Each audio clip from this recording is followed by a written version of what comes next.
Okay guys, so that's for the instructions. You have a right side and a left side. They're labeled L. The R's on the other side of this one down. What we did is we located on the instructions all the dowel holes. You're gonna end up putting the dowels in first. The dowel holes go all the way through. So you wanna make sure the dowels don't protrude out the back. If I flip this down here, you'll see the holes go all the way through. We don't want them. These are universal panels for multiple cabinets. So just make sure you follow those instructions, get your dowels in the locations where they belong.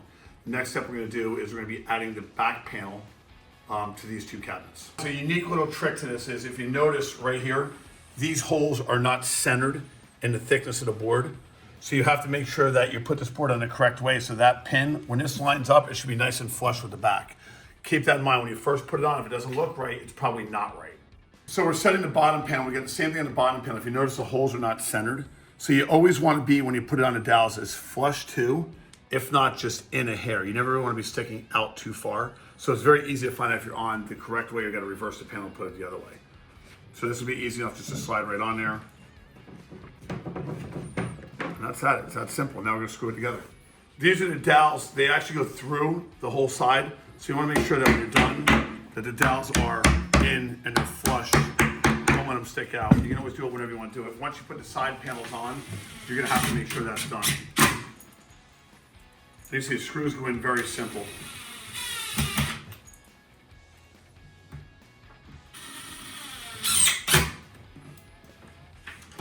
We're now putting the top plate on, same thing, 2 screws that go in. Make sure you're level here and flush. It's not that once you do, we're showing 2 people, once you do this with 1 person or 2 people, once or twice, it's easy enough on these small cabinets to do with 1 person. It's probably about a 10 to 15 minute build per cabinet.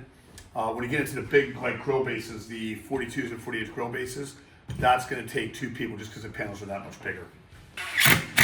Guys, this is a great project to do. It saves a lot of money. It's easy to get in the backyard. They're easy to assemble. 25-year warranty on this. What's really cool about it is that your rain days, we have nothing to do, and you got one of these big outdoor kitchen projects going on. This is a great thing for you guys to do in the shop. Get prep for the next nice day at work to install. Guys, this is the substructure of everything we're going to do. Like I said, some key takeaways, and you can see right now, the dowels are sticking out just a hair. All you do is tap them back in, just to make sure that they stay in flush when you do your end panels. Everything's nice and clean. So guys, the instructions are pretty detailed. When you look down here, it'll tell you right here, requires 6 attachment screws, H3, and a drill. All your bags are labeled H3, H13, H2. They all have labels, so you really can't get it confused. Once you actually follow the instructions, if you take your time, first one again, take a little bit longer. It should be down about 15 minutes a cabinet. It'll go pretty quick for you. Once you do 1 or 2, you're not going to pay attention to the instructions anymore. You're just going to roll right through it.